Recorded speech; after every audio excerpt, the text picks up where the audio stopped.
Most of the items we make, we don't just make because we enjoy them, though we definitely do, but it's also because of some of the history behind these items.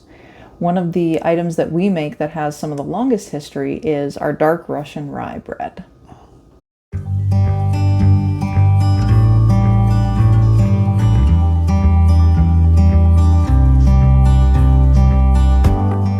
Welcome back to Good Neighbors Homestead. Dark Russian Rye, or otherwise known as black bread, has been a part of the Russian cuisine since the 11th century. During World War II, this became a staple of the Russian cuisine and food and meant the difference for some families between starvation and survival. Dark Russian rye became a staple of Russian cuisine because the rye plant that the flour is made from can actually tolerate the extremely cold climates of Russia. Because of that rye flour, that also contributes a lot of its bold and very distinctive flavor. To deepen the color and add another layer of richness, we also use black cocoa powder and molasses. Why did we first start making Russian rye bread?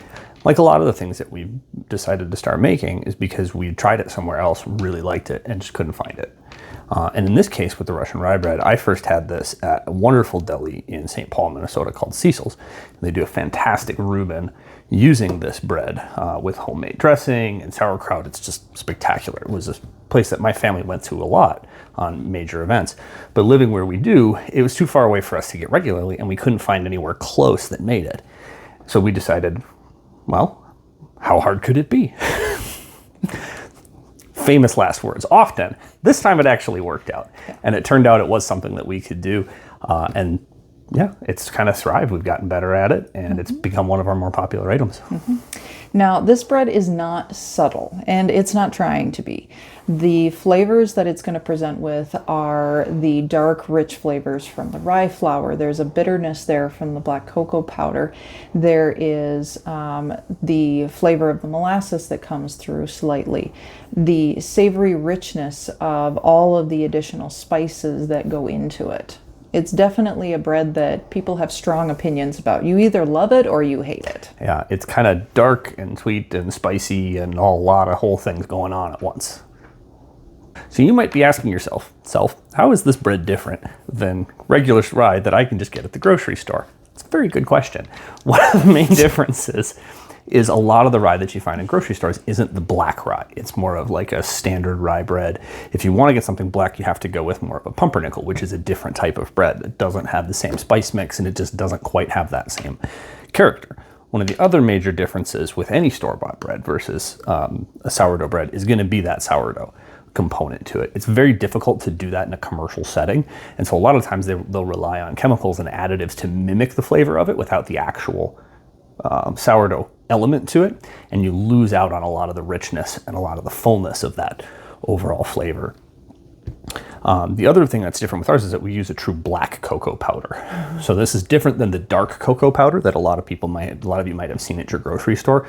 Black cocoa powder is actually very, very black, and it's really what gives it that distinctive color that it's really known for. And the other reason that ours is different is it's not made for shelf stability. Our bread is made to taste good. It's meant to be eaten within, a few days to a week of when it's made. It's not designed to sit on a grocery store shelf for months and months at a time. So how is making this bread different from making other breads? Well, like any sourdough, there's an added component of time. A lot of yeasted breads you can make within a day, within a matter of a few hours. Anytime you're working with sourdough, it's going to take longer. It's worth it for the extra flavors and added benefits, but it does take a little bit more of a time investment. The sourdough edition adds fermentation, which is great. It helps kind of break down the gluten structure, and it adds all those wonderful things we get from a regular sourdough bread. We get in this bread as well. The other thing that's different about it is a very sticky dough. This isn't one that you can make like a traditional sourdough where you're going to just kind of set it and it's going to hold its shape. It does need to be in a loaf pan to maintain that shape. The really tricky part though is baking it. Because of how dark it is, you can't just look at it and say, oh, it's dark and now it's done. With this bread, because it's black, we can't do that.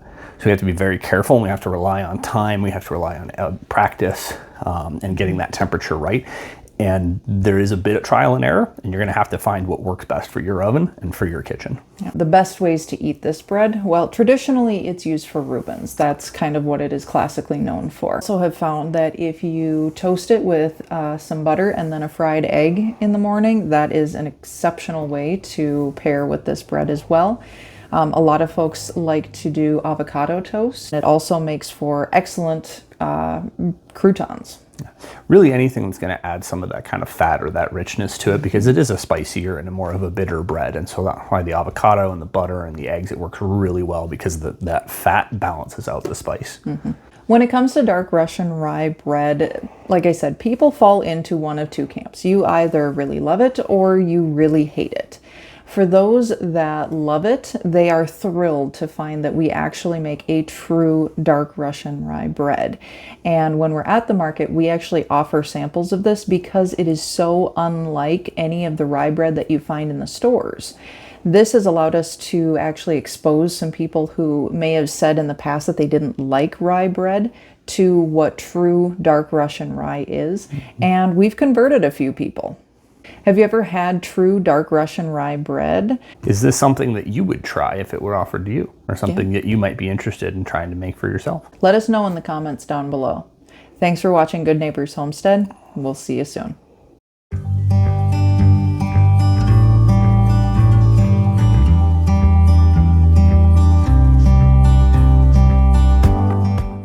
When it comes to dark... You jerk. I was all ready. Drum roll, please. Yep.